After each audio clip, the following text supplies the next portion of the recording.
Hello guys, जैसे कि RBI की साइड से एक इंपॉर्टेंट न्यूज़ हम लोगों के सामने आ रही है। तो बर्निंग टॉपिक के पार्ट पे मैं सेशन लेके आया हूं आप लोगों के लिए, और इसमें मैं डिस्कस करूंगा, शेयर करूंगा आप लोगों से कुछ इंपॉर्टेंट स्टेप जो आरबीआई के द्वारा लिए गए। जैसे कि आपको पता है कि एक महीने के अंदर की सेकेंड कॉन्फ्रेंस है हमारे आरबीआई के गवर्नर की। लास्ट मंथ में प्रेस कॉन्फ्रेंस किया था आरबीआई गवर्नर ने, उसमें कुछ अनाउंसमेंट किया था, इंपॉर्टेंट अनाउंसमेंट किया था। जैसे सीआरआर को कट किया गया था, रेपो रेट को कट किया गया था, रिवर्स रेपो रेट को कट किया गया था इकोनॉमी को बूस्टअप करने के लिए, मार्केट में लिक्विडिटी को इंजेक्ट करने के लिए, बढ़ाने के लिए, मार्केट में जो लिक्विडिटी है, तरलता, उसको बढ़ाने के लिए कुछ बोल्ड स्टेप लिए गए थे। तो आज जो आरबीआई के गवर्नर जी ने प्रेस कॉन्फ्रेंस किया है, उसमें भी फाइनेंशियल सेक्टर के पार्ट पे, इकोनॉमी के पार्ट पे, बैंकों के पार्ट पे कैसे लिक्विडिटी को बूस्टअप किया जाए, इकोनॉमी को बूस्टअप किया जाए, कुछ बोल्ड स्टेप लिए गए हैं। वो बोल्ड स्टेप क्या है आप देख सकते हैं सामने, जैसा कि सामने आपको दिख रहा है highlighted part. RBI governor Shaktikanta Das ji की प्रेस कॉन्फ्रेंस, उसमें क्या किया गया, रिवर्स रेपो रेट में की गई कटौती, रिवर्स रेपो रेट को कट किया गया, और नकदी फ्लो के लिए बड़ा निवेश करेगा बैंक। ये बोला गया बैंकों को कि आपको मार्केट में लिक्विडिटी को बढ़ाने के लिए स्टेप लेना होगा। क्या लेना होगा स्टेप, मैं आपको यहाँ पे बता रहा हूँ, ठीक है। नेक्स्ट आप देख सकते हैं रिजर्व बैंक की ओर से बड़ी राहत देते हुए रिवर्स रेपो रेट में 0.25% की कटौती की गई है। इसी के साथ अब ये 3.75% हो गया। आरबीआई गवर्नर की ओर से कहा गया है कि बैंक की ओर से लगातार इस तरह के ऐलान किए जाएंगे जो सब तबके हालात के आधार पर होंगे। मतलब जो लोग यहाँ पे एग्जिस्ट कर रहे हैं उनके हालात को देखते हुए आरबीआई के द्वारा जो है कुछ ना कुछ इंपॉर्टेंट स्टेप लिए जाएंगे इस बात पे। तो अब इसमें देख लीजिए कि जैसा कि लास्ट टाइम जो अनाउंसमेंट हुआ था, लास्ट टाइम जो मॉनेटरी पॉलिसी रिव्यू हुआ था, उसमें आरबीआई ने सीआरआर को कट किया था, रेपो रेट को कट किया था, रिवर्स रेपो रेट को कट किया था। एक मतलब बोल्ड स्टेप लिया था। रिवर्स रेपो रेट था 4%, अब जाके 25 बेसिस पॉइंट कम किया गया, यानी 0.25% कम करके कर दिया गया 3.75% रिवर्स रेपो रेट। मैं आपको बता दूं इससे होने क्या वाला है। रिवर्स रेपो रेट में जो बड़ा स्टेप लिया गया, मैं आपको बहुत आसान भाषा में बताता हूं कि इसका मतलब क्या है, इसका इंपैक्ट क्या पड़ेगा मार्केट पे, ठीक है। देखिए, तो पहले आप समझ लीजिए ये रेपो रेट क्या होता है, रिवर्स रेपो रेट क्या होता है, बैंक रेट क्या होता है। नटसल में मैं आपको बता दूं तो आरबीआई क्या करता है, मार्केट में लिक्विडिटी को मेंटेन करने के लिए मॉनेटरी पॉलिसी फ्रेम करता है। तो मॉनेटरी पॉलिसी को तैयार करता है। मॉनेटरी पॉलिसी का बाई मंथली रिव्यू होता है। मैंने लास्ट वीडियो में इसको डिस्कस किया था, वो वीडियो डिस्क्रिप्शन बॉक्स में दे रहा हूँ लिंक, वहाँ से देख लीजिएगा। बहुत अच्छे से डिस्कस किया है मॉनेटरी पॉलिसी कमेटी क्या होता है, कितने मेंबर होते हैं, कौन कौन, मैंने सब बताया है, ठीक, उस क्लास में, उस वीडियो में। तो बस मैं आपको आज यहाँ पे ये बता रहा हूँ, ये बर्निंग टॉपिक चुकी है। आरबीआई ने जो स्टेप लिया है उसका फायदा क्या होगा, उसका मतलब क्या है, ठीक है। देखिए, रिवर्स रेपो रेट को कट किया गया 25 बेसिस पॉइंट, यानी कि 0.25%। पहले कितना था, 4% था, अब कितना हो गया है, 3.75% हो गया है। मैं आपको बहुत आसान भाषा में इसको बता दूं, इसका मतलब होता क्या है। देखिए, मैंने बोला ना कि मार्केट आरबीआई क्या करता है, मॉनेटरी पॉलिसी तैयार करता है। मॉनेटरी पॉलिसी के कुछ इंस्ट्रूमेंट्स होते हैं, उन इंस्ट्रूमेंट्स का यूज करके मार्केट में लिक्विडिटी को मेंटेन किया जाता है। जैसे एक होता है डायरेक्ट इंस्ट्रूमेंट्स, एक होता है इनडायरेक्ट इंस्ट्रूमेंट्स। डायरेक्ट इंस्ट्रूमेंट्स में सीआरआर, एसएलआर होता है और रिफाइनेंस फैसिलिटी होता है। इनडायरेक्ट इंस्ट्रूमेंट्स में bank rate, repo rate, reverse repo rate, LAF जिसको लिक्विडिटी एडजस्टमेंट फैसिलिटी बोलते हैं, एमएसएफ होता है, बैंक रेट होता है, मार्केट स्टेबलाइजेशन स्कीम होता है, एमएसएस बोलते हैं, ओपन मार्केट ऑपरेशंस करता है, ओएमओ बोलते हैं। ये इनडायरेक्ट इंस्ट्रूमेंट्स के टूल होते हैं, ठीक है। चलिए मैं आगे बता दूं आपको नटसल में, मतलब एक इंफॉर्मेशन दे रहा हूं आप। अब बैंक रेट क्या होता है, बैंक रेट वह रेट होता है, वह दर होता है जिस पर कोई भी बैंक, कोई भी commercial bank, schedule commercial bank RBI से 90 दिन से ज़्यादा टाइम के लिए लोन लेता है। और उसके बाद में आरबीआई जो है जिस रेट से, जिस इंटरेस्ट रेट से क्या करता है, ब्याज लेता है, जिस रेट से ब्याज लेता है, इंटरेस्ट चार्ज करता है जिस रेट से, उसे कहते हैं बैंक रेट। मतलब bank rate is a rate at which commercial banks takes a loan from RBI for a period more than 90 days. ये अब बैंक रेट होता है। रेपो रेट क्या होता है, रेपो रेट वह रेट होता है जिस पर कोई भी बैंक आरबीआई से 90 दिन से कम समय के लिए लोन लेता है। कोई भी कमर्शियल बैंक आरबीआई से 90 दिन से कम समय के लिए लोन लेता है, और कुछ ना कुछ सिक्योरिटी रखना पड़ता है शॉर्ट टाइम के लिए, ठीक है, गवर्नमेंट सिक्योरिटीज।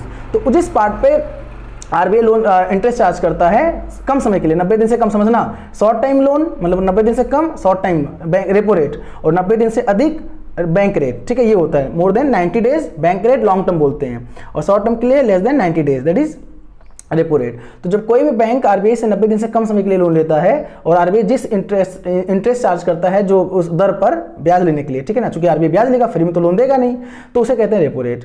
अब समझिए आगे क्या है रिवर्स रेपो रेट का। रिवर्स रेपो रेट क्या होता है कि वह रेट होता है जो कमर्शियल बैंक होता है वो अपने जो सरप्लस मनी उनका होता है वो आरबीआई के पास रख देते हैं, और आरबीआई उस सरप्लस मनी के पार्ट पे जो बैंकों को इंटरेस्ट देता है, मतलब आरबीआई देता है, ठीक है ना, ब्याज किसको, बैंक को, वो कहलाता है क्या, रिवर्स रेपो रेट। मतलब reverse repo rate is a rate at which commercial banks gives its surplus money to RBI, ठीक है ना, गिव्स इट्स सरप्लस मनी।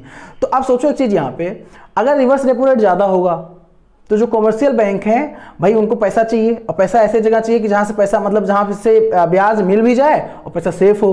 तो भैया सेफ कस्टडी में आरबीआई के पास है, बिल्कुल है, क्योंकि आरबीआई रख रहा है। और ज्यादा भी ब्याज मिल रहा है तो भाई बैंक क्या करेगा, बैंक मार्केट में लोन थोड़ी ना देगा, बैंक लोन नहीं देगा, क्योंकि मार्केट में लोन देने से मतलब ये होता है कि डाउट होता है पैसा डूब ना जाए, डर होता है, मतलब है ना, और ब्याज मतलब मिले पूरा कि ना मिले, और सेफ भी नहीं है, सेफ कस्टडी में नहीं है, कस्टमर को पैसा दिया गया है, बोरोवर को दिया गया है, लेकिन आरबीआई के पास सेफ कस्टडी में पैसा है। तो बैंक क्या करता है, बैंक सिंपल ही करता है कि जो है प्रॉफिट के चक्कर में, चलो ठीक है थोड़ा प्रॉफिट कम भी हो लेकिन पैसा सेफ तो है, पूरा मिल तो जाएगा, तो आरबीआई के पास रख देता है, और आरबीआई उसके बदले में बैंकों को ब्याज देता है। एक तरीका आरबीआई ने जो है टूल दे रखा है कि आरबीआई को कहीं ना कहीं केयर करना होता है बैंकों का, कि यार बैंक अपना सारा पैसा अगर मार्केट में लोन दे देंगे तो कहीं ना कहीं भाई प्रॉफिट के लिए बैंक काम करता है, लोन से बैंकों को प्रॉफिट होता है तो लोन दे देंगे, लेकिन लोन पे देखो एनपीए बढ़ता जा रहा है, तो आरबीआई को केयर होता है, चिंता होती है कि यार चूंकि आफ्टर ऑल क्या है, आरबीआई पापा है बैंकों का, तो इसलिए आरबीआई केयर करता है, इसलिए कहता है ठीक है तुम एक काम करो, पैसा हमारे पास रख दो और उस पैसे पे हम तुमको ब्याज देंगे, ठीक है ना, ये चीज होता है, हमारे पास पैसा सेफ भी, समझिएगा exactly.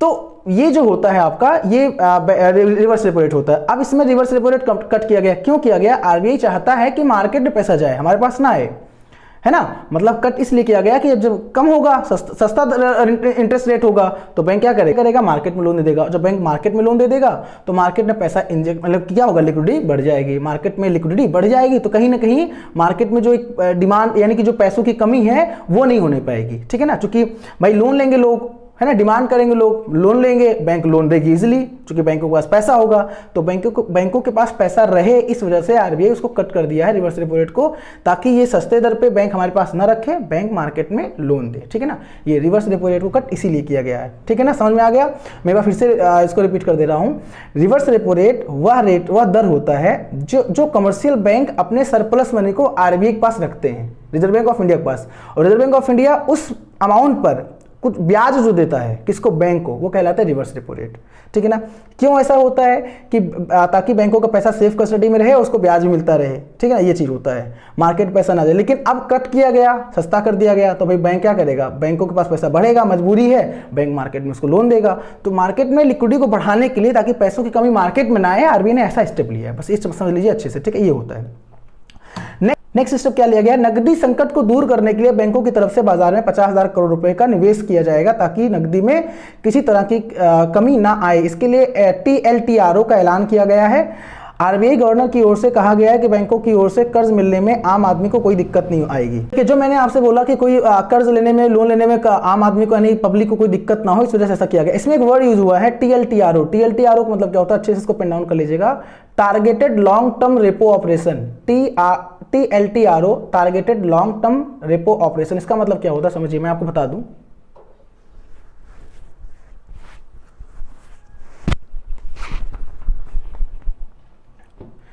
Targeted long term repo operation का मतलब ये होता है, समझ लीजिए अच्छे से, जैसे मैंने कहा रेपो ऑपरेशन क्या होता है कि शॉर्ट टाइम के लिए बैंक क्या करता है, आरबीआई से लोन लेता है 90 दिन से कम समय के लिए। तो आरबीआई चाहता है कि अगर ये क्या करें, बैंक लॉन्ग टाइम के लिए, 1 साल 2 साल 3 साल के लिए, जैसे अभी लास्ट मंथ आरबीआई ने इसको ऑपरेशन ट्विस्ट नाम दिया था, आरबीआई ने एक बड़ा हिस्टोरिकल स्टेप लिया था इस पार्ट पे, LTRO करके लॉन्ग टर्म रेपो ऑपरेशन दिया था बैंकों को। तो बैंक क्या होता है ना, बैंक से क्या होता है कि बैंक से सीधी सी बात है, जैसे हमारा बैंक कौन, हमारा बैंक जहां अकाउंट है SBI, PNB, जो है ये यूनियन बैंक ऑफ इंडिया, ये हमारा बैंक है, कमर्शियल बैंक, और बैंकों का बैंक आरबीआई है। हमारा बैंक आरबीआई नहीं है, हमारा बैंक हम कमर्शियल बैंक है, जहां से हम बिजनेस करते हैं, जहां से हम पैसा डिपॉजिट करते हैं, जहां हमें लोन देता है, जो हमें फैसिलिटीज देता है।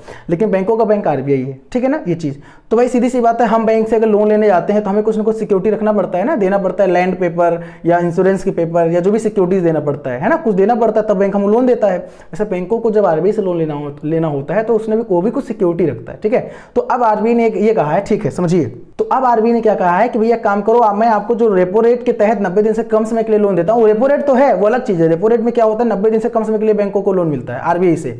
लेकिन लॉन्ग टर्म रेपो ऑपरेशन का मतलब कि टारगेटेड लॉन्ग टर्म, हम आपको 3 साल दे रहे हैं, हम आपको 4 साल, आप 4 साल के लिए सिक्योरिटी रख दो, आप 4 साल के लिए लोन ले जाओ TLTRO के अंतर्गत, यानी targeted long term repo operation के अंतर्गत। तो इससे क्या होगा, बैंकों के पास पैसा लॉन्ग टाइम के लिए आ जाएगा।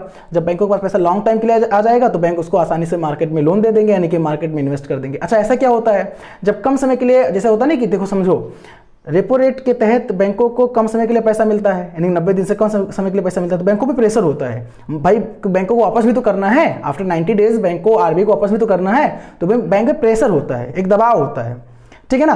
तो उससे फिर मार्केट, फिर वो जो लिक्विडिटी का एक ट्रांसमिशन है वो मजा नहीं आता, वो हो नहीं पाता है, जो ट्रांसमिशन है मनी का ट्रांसमिशन मार्केट में, तो उसको प्रॉब्लम ना आए इस वजह से आरबीआई ने एक नया कह सकते हो टूल दे दिया, TLTRO, targeted long term repo operation, कि भैया ठीक है आप 3 साल के लिए रेपो रेट के तहत लोन ले जाओ, रेपो रेट का मतलब targeted long term repo operation, targeted 3 साल, जैसे 3 साल दे दिया, 3 साल के लिए सिक्योरिटी रखो, लोन ले जाओ।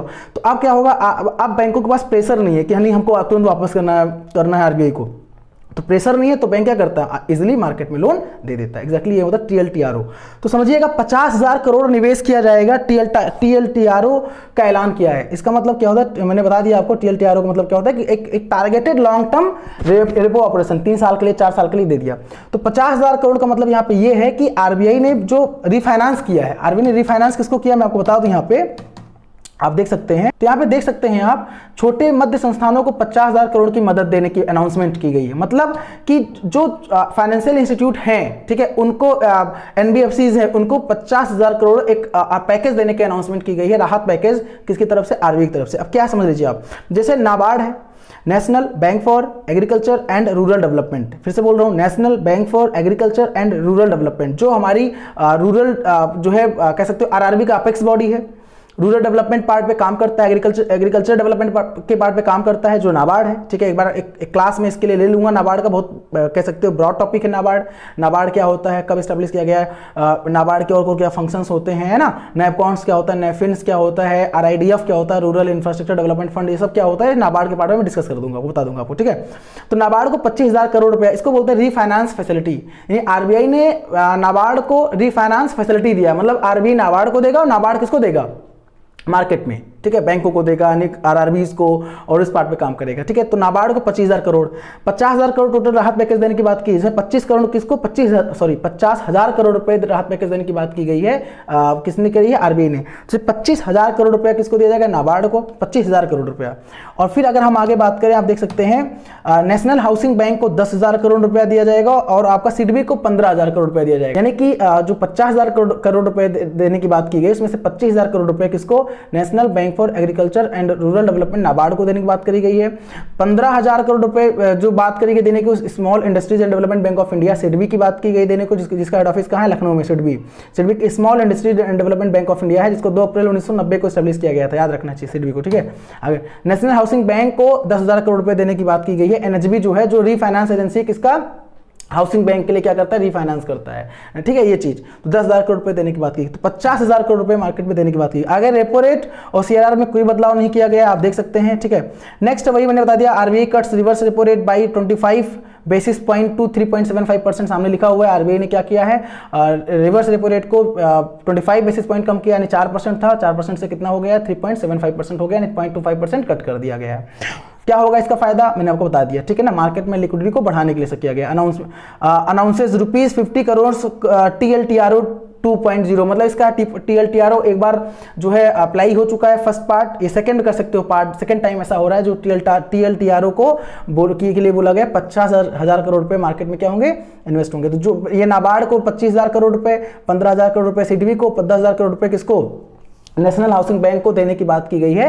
तो ये लोग क्या कर सकते हैं, आरबीआई के एक पोर्टल है, पोर्टल मतलब एक ऑनलाइन पोर्टल, इसका नाम है ई कुबेर, इलेक्ट्रॉनिक कुबेर। तो वहां पे जाकर ये अप्लाई कर सकते हैं और इस फंड को ले सकते हैं, फिर मार्केट में इसको क्या कर सकते हैं, लिक्विडिटी को बढ़ाने के लिए, ऐसे चूंकि बोला गया है, तो ये अपना जो भी इस पार्ट पे स्टेप है वो ले सकते हैं। मार्केट में लिक्विडिटी बढ़ जाएगा, पैसों की कमी मार्केट में नहीं होगी, इसलिए सब बोला गया, ठीक है ना। तो ये मैंने आपको बता दिया। इसमें कोई अगर डाउट हो तो आप कमेंट बॉक्स में कमेंट कर सकते हैं, ठीक है ना। जो भी मैंने आपको बता दिया, इसमें और कुछ बताने की बात है, आप देख सकते हैं कुछ पॉइंट है। रिवर्स रेपो रेट में 25 बेसिस पॉइंट की कटौती की गई है। रिवर्स रेपो रेट 4 से घटाकर 3.75% कर दिया गया, ठीक है। फाइनेंशियल सिस्टम में 50,000 करोड़ का निवेश करने की बात की गई, ठीक है। नाबार्ड को 25,000 करोड़ रुपए, सिडबी को 15,000 करोड़ रुपए और नेशनल हाउसिंग बैंक को 10,000 करोड़ रुपए देने की बात की गई है, ठीक है। तो कुछ इंपॉर्टेंट न्यूज़ यहाँ पे है, आप इसको देख सकते हैं। कोरोना खत्म होने के बाद बैंकों की स्थिति सुधारना चुनौती होगा, मतलब एक चैलेंज होगा, बैंकों की जो कंडीशन होगी वो एक चैलेंज होगा सुधारने के लिए, कोरोना जब खत्म हो जाएगा, ठीक है। बैंकों से कर्ज मिलने में कोई दिक्कत नहीं होगी। आरबीआई ने, गवर्नर जी ने एक आश्वासन दिया है कि बैंकों से कर्ज लेने में कोई प्रॉब्लम नहीं होगी। ठीक है, यहाँ पे देख सकते हैं जो उनका मेन अनाउंसमेंट है, मैं आपको बता दे रहा हूँ। दुनिया में $9 ट्रिलियन का नुकसान की आशंका ने, दुनिया की जो पूरी इकोनॉमी है उसमें $9 ट्रिलियन जो है बहुत बड़ा नुकसान होने की बात की गई है। आरबीआई के गवर्नर जी ने अनाउंसमेंट किया है, बात किया है।